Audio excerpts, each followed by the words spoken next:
Good evening. I am Johanna Koljonen and this is Crosstalks. This show is a collaboration between Stockholm University and KTH, the Royal Institute of Technology. And if you have not seen any of the previous episodes, do have a look around the website. We have had shows about robotics, the universe, and how humanity will have to cope with possible global environmental disasters.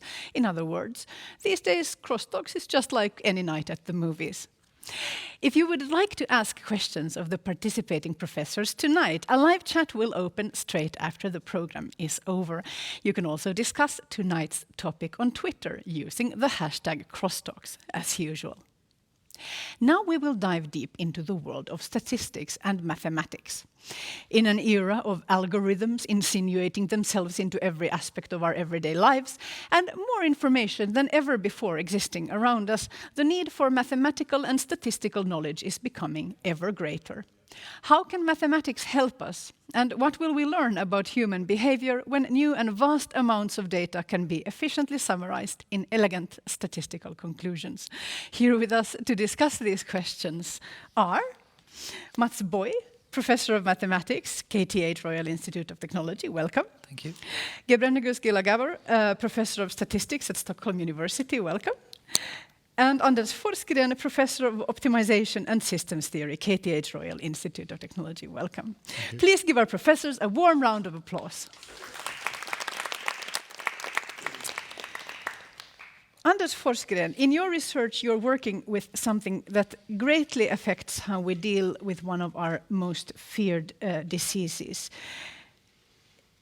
cancer. How is this related to mathematics? Well, if you treat cancer by radiation therapy, then you send particles at high speed or high energy to sort of kill the tumor cells. And that's sort of well known. Sort of physics was less well known is behind this application is sort of sophisticated optimization routines to ensure that when you send your particles, you have a gantry, and then you have in the gantry head you have something called collimators. You can form your beam.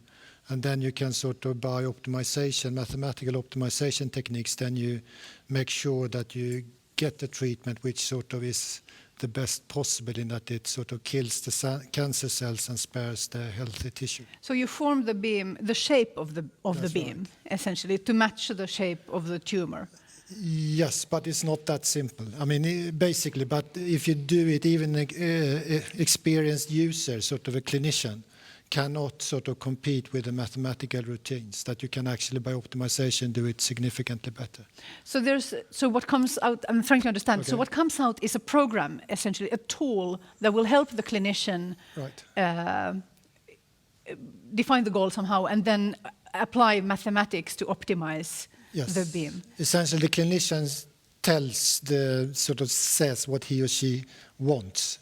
And that's something that you can normally not achieve, but you try to get as close as possible. I think this is fascinating, but I have an immediate follow-up, which is how did this come about?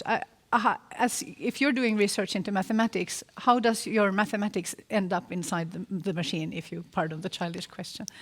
How it ends? Oh, well, that's a long story. This is that's research that was done at the Karolinska Institute, and then it was a KTH student. He did his master thesis at Karolinska, and then he also got his PhD at Karolinska, and then he founded a company. And that company, it's called Research Laboratories. They manufacture these sort of optimization systems. So there are other companies, but they are among the world leaders. So inside the treatment system is their mathematical optimization routines. It's very exciting. Gebre, you're a co-author of a newly released book called Advanced Techniques for Modeling Maternal and Child Health in Africa. What are some of your findings? It's a joint work actually together with some colleagues, mostly with background in Africa. And what motivated this work is actually surveys called demographic and health surveys. Previously, when one was interested in health indicators in Africa, the methods that were used to estimate these indicators were based on the assumption that there is not enough data, there is defective data. So one has to develop methods called usually indirect methods to address this shortage of information. But since some 3 decades ago, there have been worldwide surveys called fertility surveys, demographic and health surveys. Unfortunately, they have not been utilized. Those data sets require advanced statistical methods in order to exploit maximally. If one is to implement policy interventions, then those data sets need to be analyzed with advanced statistical methods. So this volume is a sort of collection of various advanced methods. Among other things, we address spatial issues. For instance, in modeling child mortality, it's not enough with mother characteristics or child characteristics, but one has to take also neighborhood effects in the sense that geographical areas that share boundaries may share similar environmental parameters. But you're saying that these surveys have been done for decades, and I think it's shocking that we wouldn't have used the best data available to look at these issues. So that already, of course, perhaps shows how naive I am. But I'm curious about the statistical methods that you have developed. How are they Africa specific? Would it be possible to take the same statistical methods and use them everywhere? Yes, strictly. I mean, the methods are actually universal. In the sense, why there was this specific Africa term was because the data analyzed in that book comes mostly from African. Actually, entirely, the data refers to demographic and health surveys in African countries. So that's what makes, otherwise the methods are universal. I think it's a positive development also that this knowledge that has been developed for this specific environment will be used. I'm assuming to get better health information globally. Of course. Yes, that's great.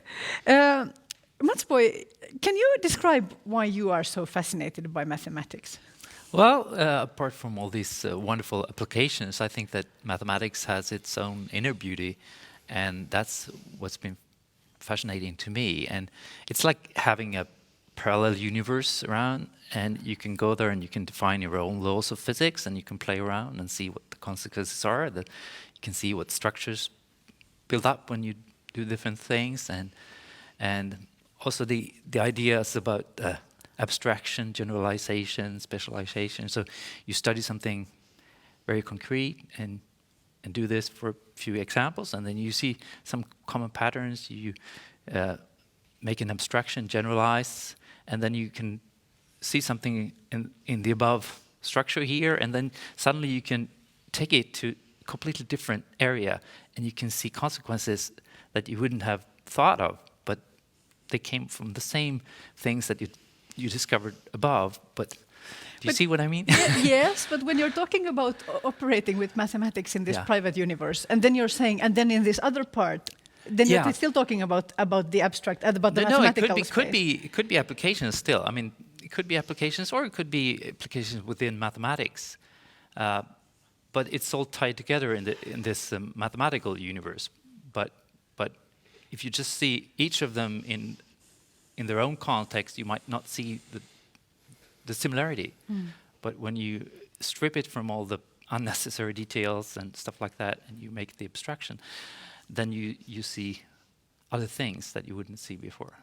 So my academic background is in literature, which of course is quite different, and it has different kinds of goals. I think that in the field of literature, optimally, at least you are producing understanding, perhaps, but I don't think we make claims to truth. When you resolve something in maths, have you found out something about truth?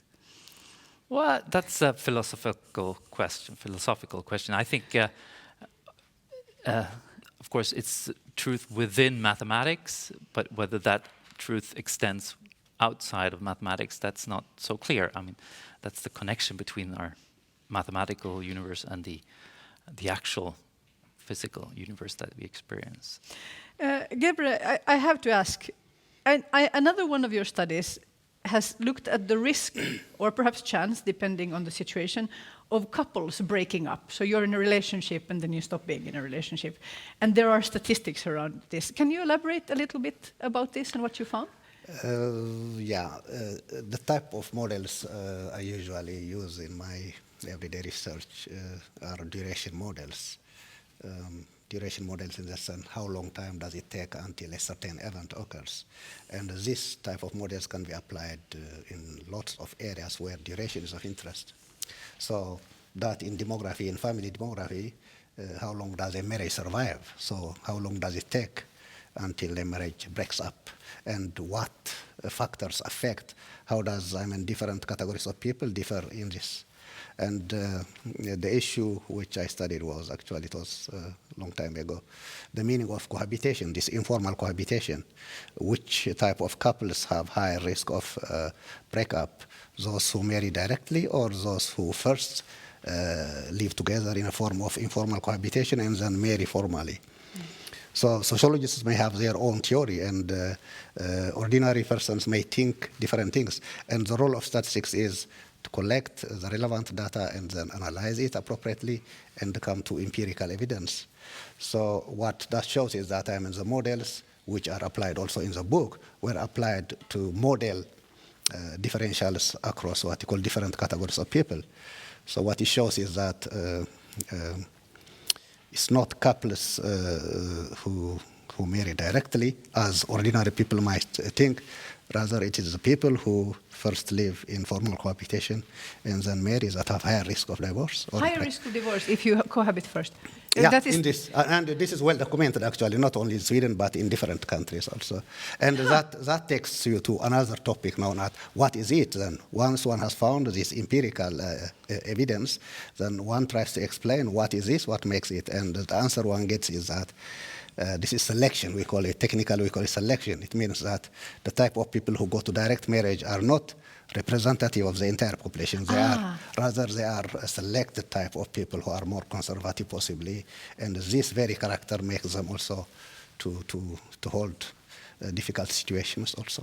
But then I have to ask, I guess I have to ask all of you, when you are working on something very concrete, like when you're working on solving the problem of optimizing the radiation in the cancer treatment, or when you're presented with a demographic curiosity that you want to nail down the truth on, are you working in the abstract mathematical space? Are you going to work thinking I am now going to work curing cancer? Or is it I'm going to work to deal with these very exciting mathematical problems? Well, I guess it's both. I don't know much about the cancer. I have to talk to people who know that. So, because I could work on a very exciting problem, and then I'm very happy. I go to talk to them, and they say, "Okay, that may be interesting mathematically, but it's of no use to us." And then I have to go back to my drawing board. But it's also the case that sort of what comes in from the applications makes me think differently on the math. So it sort of goes both ways. But yes, I think I'm in the math world. What about Gebra? I agree with Andres. Suppose I think some types of study are theory-driven. You have a theory, and you want to test if this theory is true for a certain given data, or you may have to simulate different types of data to test that theory. Other types may be more of exploratory. You have a certain data set and you explore it. This is what you call data mining, in order to get some what you call patterns and develop a theory from that. So in my case, I am more applied statistician, and I work together with some people in the substantive areas, be it demographers, sociologists, or public health experts. So I help them methodologically, and from the what you call theory that is already established there, that gives me an idea what type of methods are appropriate for this. And from these methods that I give, then one gets what you call new substantive theory or new theory also. So it's both interaction from application and from theory. Mm. Do you work applied at all? No, not really. but I'm at the engineering school in Stockholm, so that means that I actually have to think about what the students should use the mathematics I teach for, which that's the area where I think about these questions mostly. We're going to return, for instance, to data mining, but let's now welcome our guest via Skype. David Spiegelhalter is the Winton Professor for the Public Understanding of Risk at the University of Cambridge. Welcome to Crosstalks. Hello. Hello, Professor Spiegelhalter. Last year you published a book called The Norm Chronicles, which seems both hilarious and really terrifying. Could you tell us a little bit about this book?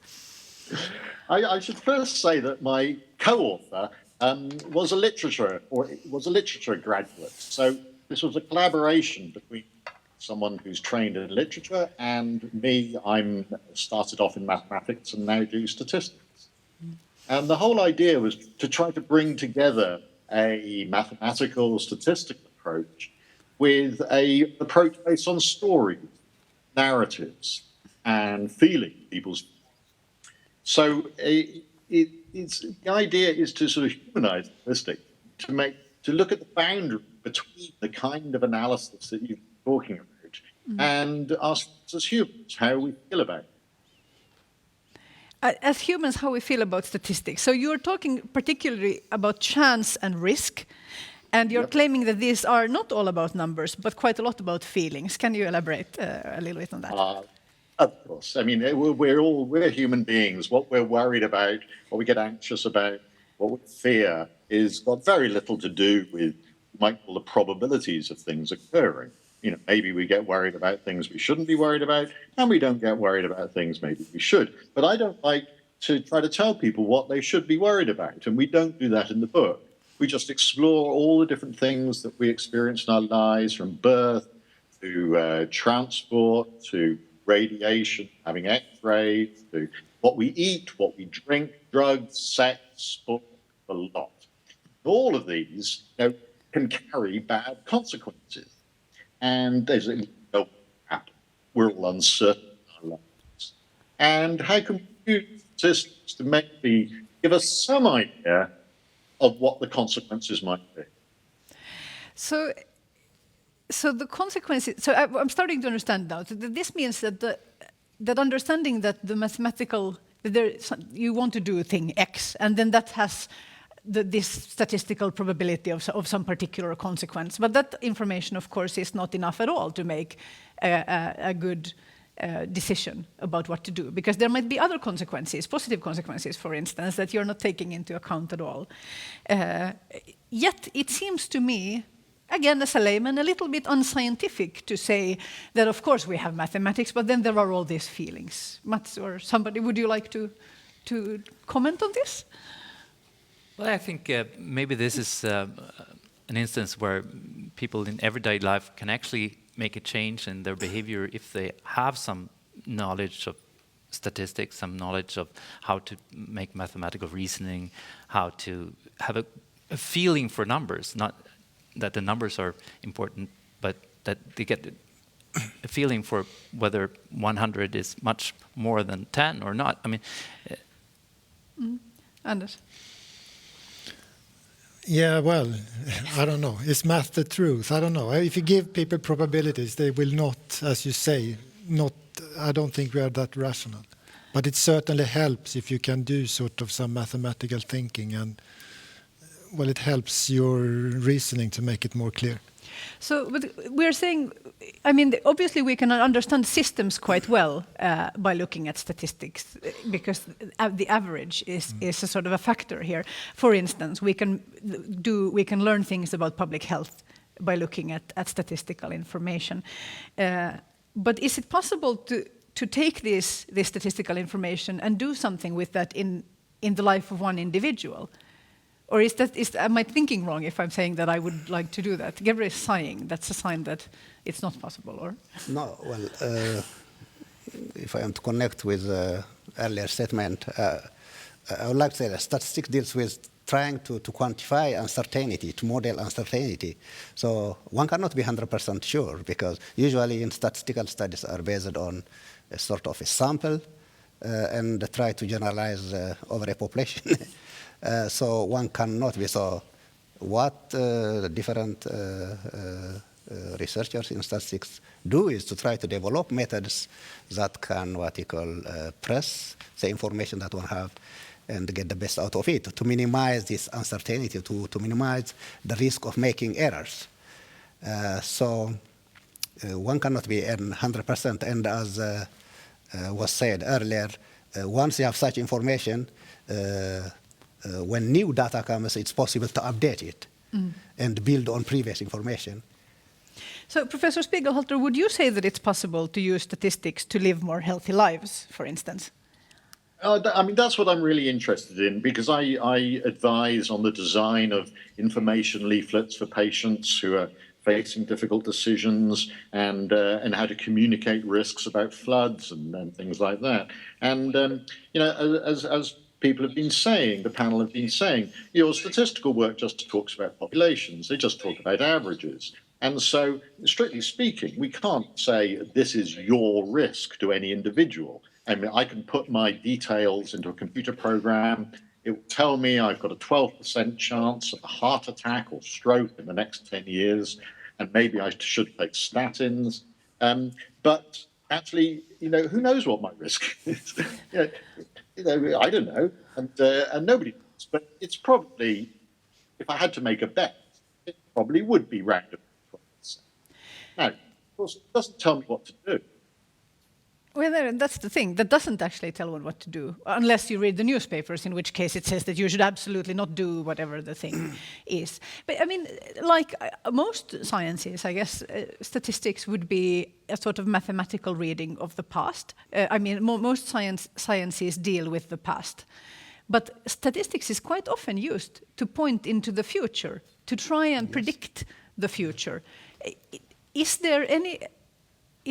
Do we have any reason to believe that statistics is in fact a method to foresee what will happen in the future? Well, I think that Nate Silver's recent book, Signal and the Noise, is very good on this, because he uses past data to try to make predictions in sort of well-controlled situations, in sport, in politics, and so on. And he emphasizes that what you should not try to do is make a prediction.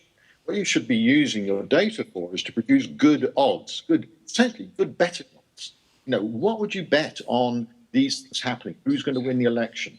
And actually, those ideas can carry right over into health and into everything. What would I bet on me living till 80, to 90? Well, I could actually produce some pretty good odds on that. And, you know, that's what you do with buy life insurance, or have pensions. So the insurance industry is doing this all the time. This kind of thinking to produce good odds. So better advice rather than prophecy. And the problem is... Yeah, exactly. But it still doesn't tell you what to do. No. You know, you could be reckless and ignore the odds if you won, or you could be really cautious and get very concerned about small probability, small chances. So it doesn't tell you what to do, but it actually, what it should do is enable you really to take responsibility for your actions and not to be reckless. Thank you. Gebre. Well, I agree. This is the thing that we need to know. I mean, the empirical evidence that we get are more what you call aggregate. They apply for an entire population or based on a sample. So it doesn't point out at an individual. It may say that 80% of treated patients are cured after a certain period, while only 30% of uncured patients are what you call free from the disease after a period. So this says a general aggregate information that 80% of the cured and 30% of those not cured. So one can draw a conclusion from this that, okay, this treatment might help to what you call elongate life. Okay, but this doesn't say that such an individual will have a longer life and such individual. So it is not an individual base, rather it's an aggregate. So that's where it comes. But when it comes to this prediction, I don't agree with this description of statistics that it is about past history. Well, like statistical office produce some reports based on what has happened last year. It's okay, but statistical methods are devised to what you call model past history in order to be able to predict for the future, especially in time series data. Yeah, Mats would like to come in. On this particular... You looked as though you had something on your mind. I was just thinking that, I mean, we're talking about this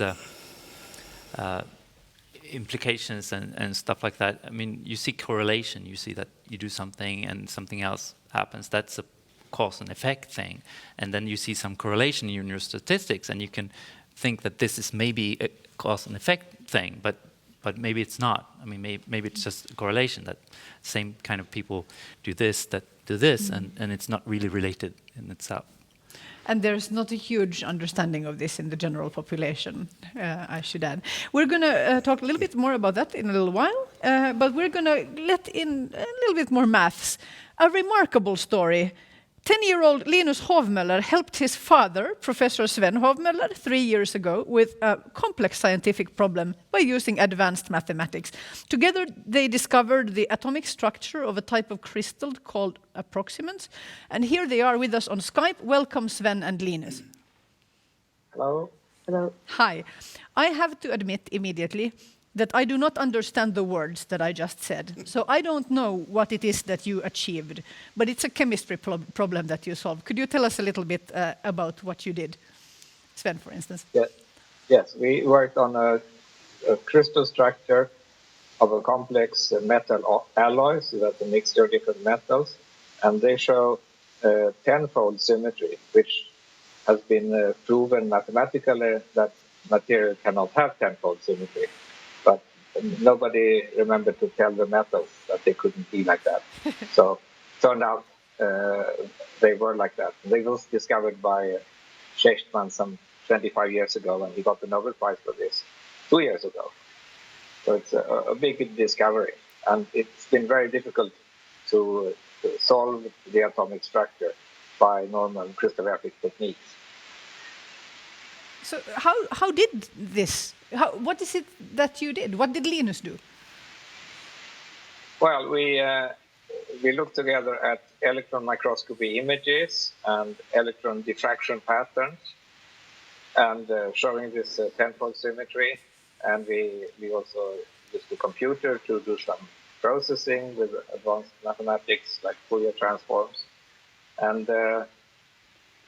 well, we got lots of different patterns, and actually there are a whole series of compounds that are closely related.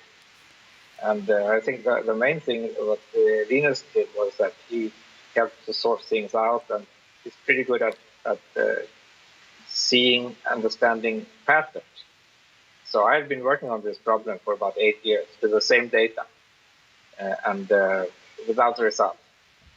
You know, always feeling I'm almost there, but I couldn't solve it for all those years. And then once I asked Linus and we sat together, working 2 whole days, then we could solve it. I love that there are kinds of, so this is a kind of pattern recognition problem in part, and perhaps being 10 years old actually was helpful with that. Linus, you are 13 now, and you have chosen to attend a specialized math class at school. What is it about mathematics that you find fun?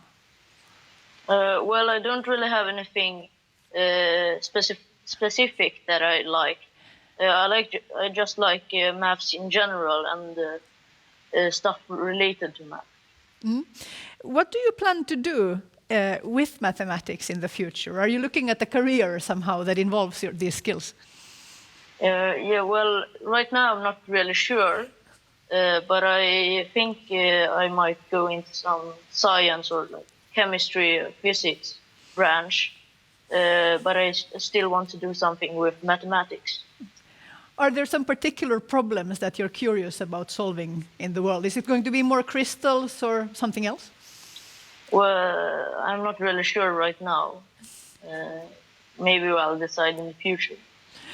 We're going to talk a little bit later about, or very soon indeed, about maths educations and the general knowledge levels of the sciences in the population.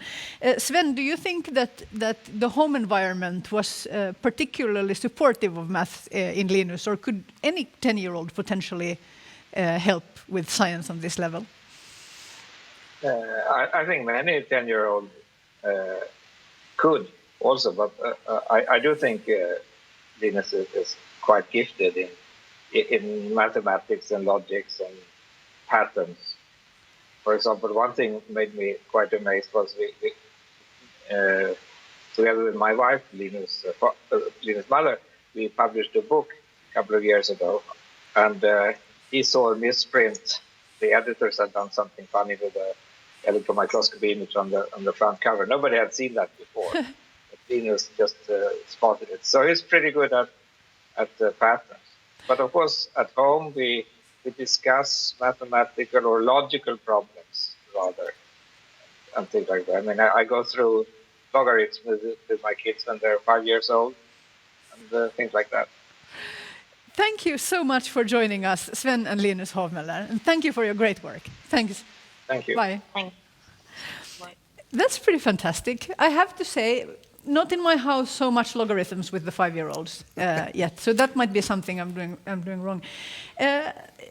Mats, should governments across the globe be concerned about the knowledge levels in mathematics? I know you feel passionate Yeah, about this. I think they should be aware of the problem that mathematics is not taught in a way that attracts the interest of young people of today, so that fewer and fewer young people want to study mathematics on a higher level. So that will be a challenge for many countries to keep up with the technological evolution that we have if not enough people can contribute. It's so curious, because it would seem that these problems, I don't know if we actually know less mathematics than we did before, but certainly relative to the need, we just don't have a sufficient base of people who have these skills coming into universities. For instance, everybody across faculties are complaining that undergraduates just don't have the math skills they need. Gebre, you're nodding as well. Yeah. Well, it's true. Yeah. I mean, I agree. How should we go about solving this? You have all chosen to work with these fields. What is it that drove you that could be bottled? Well, it's nice to do optimization, to do things the best possible way. I think that's very appealing. You can show, I mean, okay, it's not truth, but it's true in the mathematical sense. And it's also very nice that you can solve real or work on real problems, and so the numbers, they do mean something. And that may not be important to Mats, but to me it's very important. The numbers, they have a meaning. Actually, and also the satisfaction that something is just right. I Yes. think that is something that should be possible to communicate Yes. to young people as well. Even just, I mean, in this case, of course, that was in particular, there's something wrong with this image, or this line would complete this image. Those kinds of visual problems are mathematical problems, and I guess not everyone is aware of that. David, what would you suggest to inspire more people to seek out these fields? Should we? I don't know. I mean, people are very different. I mean, some people are attracted, and kids in particular, to the beauty of maths, to patterns, to structure, to games, to fun. And there's a lot of maths teaching that does that, which is great, to arouse that enthusiasm for, really quite abstract ideas. I think as people get older, they might get, I would hope they get more interested in the way things work out in the real world, and the way that numbers are used in numbers and concepts of uncertainty and other mathematical concepts are used in real life, in politics and in health and climate and so on. And some people will be much more motivated by those ideas. We hear now very much in the sort of public discourse about big data, and certainly it's a fact that there is more. The amount of data in the world is growing incredibly fast, and we have better data sets than we did before in a number of fields, and we have new data sets on things that we haven't even intentionally measured. We have just accrued this data because we're trying to do something, use the technology for something else. From your points of view, in your respective fields, what does this make you think? What should we do with this? Are there any worries or directions that we should think about, Mats? Well, I think that of course we don't know yet what we will be able to do in 10 years or so, and it's so far it's been very easy to, as you say, collect data, store the data, but it's hard to analyze it and make the good use of it. So that's where the mathematical challenges are, to develop methods to see how to dig out the best thing from this data. And of course that there's this huge ethical issue too, that we collect all this data that might be used in a way which is not good for us. I mean, so that gives us some problems also. Gebrenegus. I agree with Matt, Simon. What we need is to canalize so that we get the best out of it. I would like to draw a parallel with drought and flood. In situations where you have drought, one should think of what you call devised methods of growing crops or plants in the light of shortage of rain. On the other hand, if you have a flood, then one needs to devise is how to make canals so that this flood can be used in the best way without destroying everything that's around. So that was the situation. I mean, for us statisticians, actually, it's a sort of challenge now, because earlier, during the time of shortage of data, statisticians have to deal how to estimate parameters in the light of shortage of data. Now, when this is a flood of data, the challenge becomes how to make maximal use of this without what you call damaging like a flood damage, actually how to canalize it. Without drowning in parameters. Exactly. That's fascinating. Does that mean that the mathematics involved is actually changing, that we're at a sort of Yes. cusp in statistics? Will somebody like you, who has been doing statistics for a long time, is that an interesting challenge, or is it like an exhausting challenge? No, it's an opportunity. I would see it as an opportunity, actually. So I'm sure soon in the coming few years, we'll see PhD dissertations or something written in this how to handle big data or something. So this is a new challenge. That's how I see it. What about Anders? How do you feel about this? Yeah, well, I think Gebre put this very well, that I think we will see more interaction between sort of maybe optimization people and statisticians, because when you have this big data, there's just no way you can, I mean, you have to somehow take samples and work on samples, and then you want to say something about the whole as a result. And that's a big challenge. I'm curious about optimization. What kinds of fields would you apply mathematics to optimize? Because my just experience of living in the world is that most parts of it and most processes you as a citizen and as a consumer and as somebody in traffic and so on, everywhere you go, it's incredibly not optimized. So I think there's a lot of work for you. But what kind of fields are you currently working in? Are you working in too? You take the shortest path to the bus, right? Well, you yes. know exactly which is the shortest path. Yeah. Now you can apply it to many. I mean, if it's sort of more technical, then it's sort of often more well specified. So if you go into more social areas, you can do it, but then it's much more complicated. For example, at KTH we have like a division making sort of urban planning, but then it's much more complicated because you plan for traffic, but the traffic is like a car with a driver, and the driver, you can tell the driver what to do, but he or she will do something else. So it gets very complicated. But you can do it in lots of areas.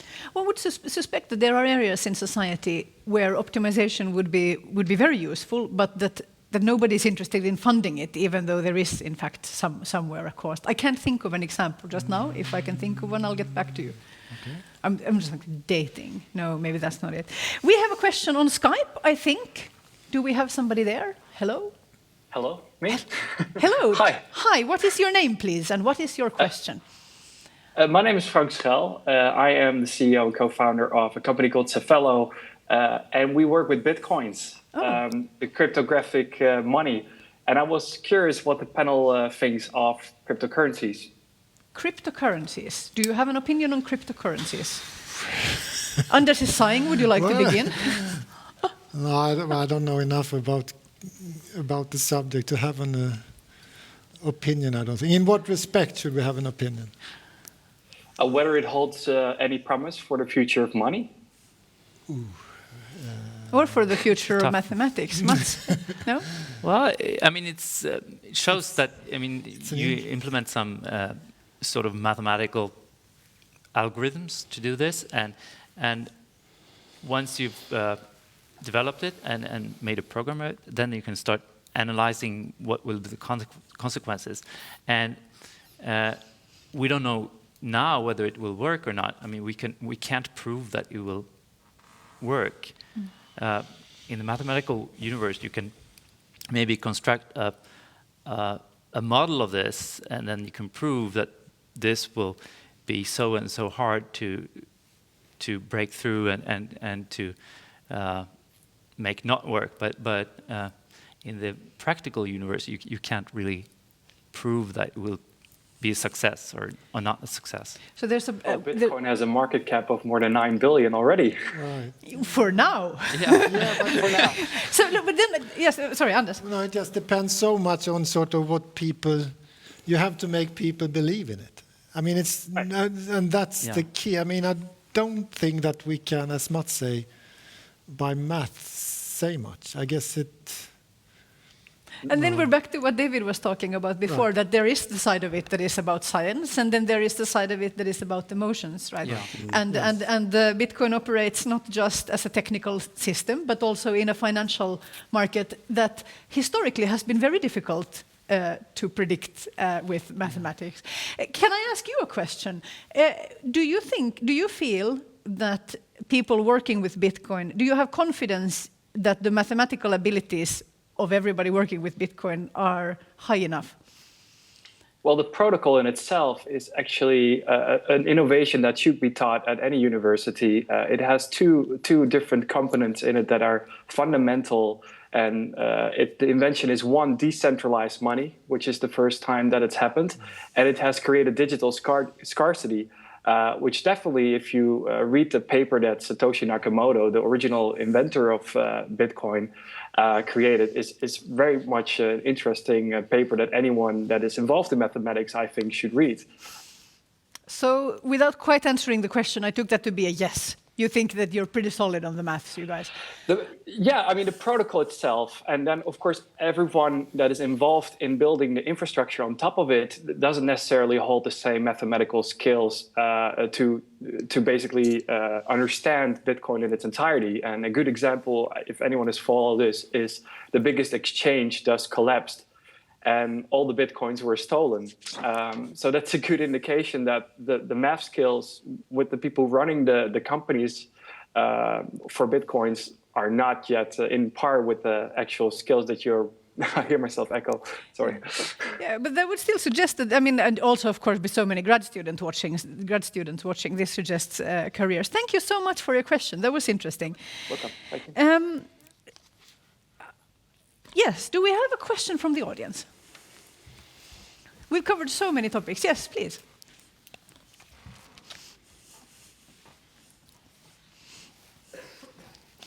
In a way, I'm realizing now that this conversation is about the entire world. So the question could be on almost anything.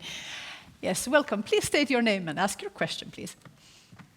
Hi, my name is Theo Gonzalez. I'm indeed a Gothenburg student. Hi.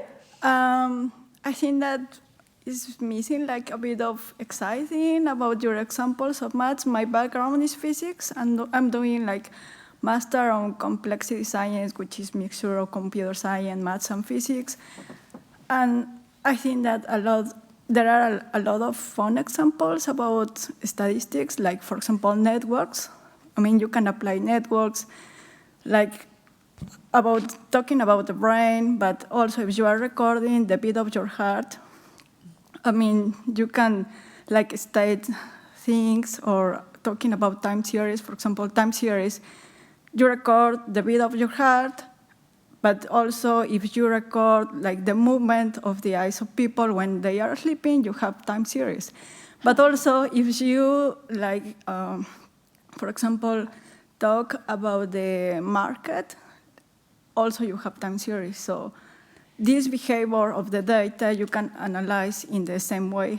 So it's really exciting, how you can apply these statistical tools to analyze data that is coming from like a lot of things. Vastly different things. Yes. For example, returning to networks, like you can analyze how the subway is moving, and if what mathematicians call networks, like nodes, if one node is broken, then, I mean, people needs to move. So you can model in which way you can like transport these people in order to solve the problem. So I think that, I mean, there are like a lot of things. I'm doing my master thesis in psychology, so people don't know like really how to model the data. They have like really interesting data, but they don't know what to do with the data.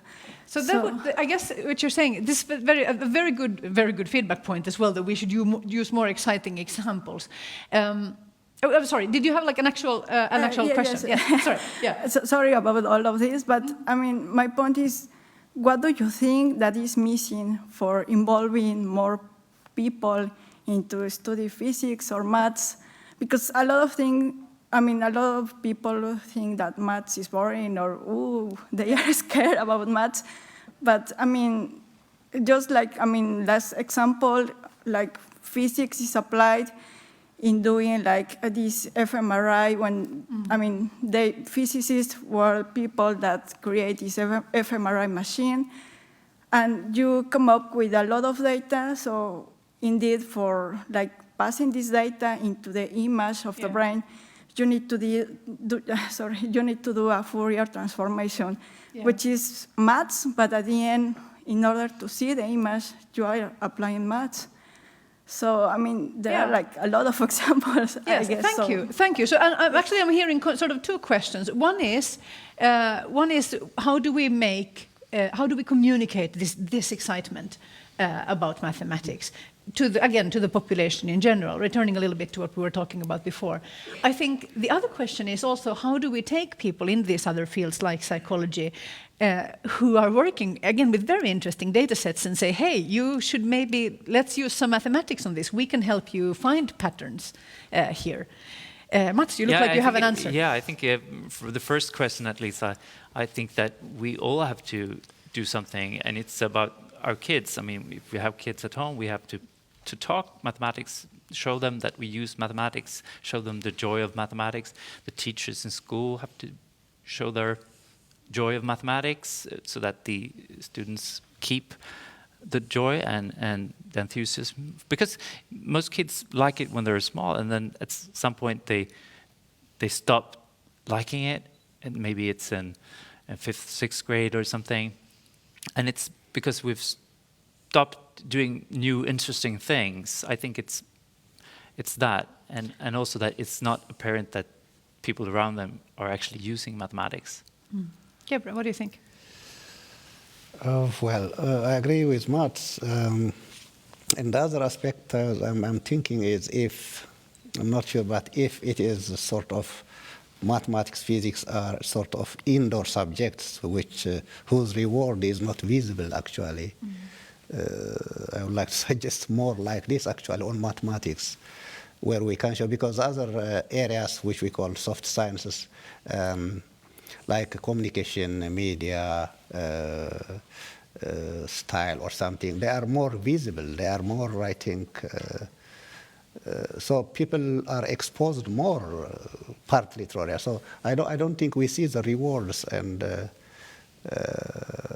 the outcome of mathematics, I think, in the media. I think I should claim some responsibility because, of course, most people like me who are gatekeepers in the public space, we also don't understand the issues at all. We are idiots in the field of, all the hard sciences quite often. Not all of us, but typically that is quite common. So we are unlikely to point at the fMRI machine and say, look at the mathematics here, or even though we perhaps can make stories about the impact it has on health. We are not good at saying, here is the math, or here is the physics. We are telling perhaps the wrong stories. We need your help, I think. Anders? Yes, maybe we have to do a better job. I mean, we teach the students, we send engineers out with good math, but maybe we should also try to explain better that there's sort of advanced math behind lots of things that people don't think. David Spiegelhalter, final words. We're running out of time, I'm realizing. About this. I think, it really irritates me when An English journalist just wrote an article about why is all this math so important? And I bet he's got a smartphone that he's using all the time. It just really irritates me, drives you mental. So I absolutely agree. You've got to ram it home to people. Just say, these things do not just appear by people sitting around saying, "Wouldn't it be nice?" They've got enormous skills. Every time you see an animated film, there's a staggering mathematical achievements there. Every bit of technology we use. And that's got to be emphasized again and again. Thank you. I just had this idea that maybe we should have math activists with stickers that say this thing contains math, and then the whole surface of the world would be covered, of course, in these stickers. That's not very helpful. We have to think of a better idea. Maybe our viewers can help us with that on Twitter. This is all we had time for tonight. We hope you enjoyed the program. Thank you so much, Mats Boij, Gebrenegus, Ghilagaber, Anders Forsgren, and via Skype, Professor David Spiegelhalter, and of course the Hovmöllers. Stay online for a chat with our professorial guests right now. Crosstalks will be back with a new live broadcast on May 6th with new exciting topics. Until then, be safe and be brave.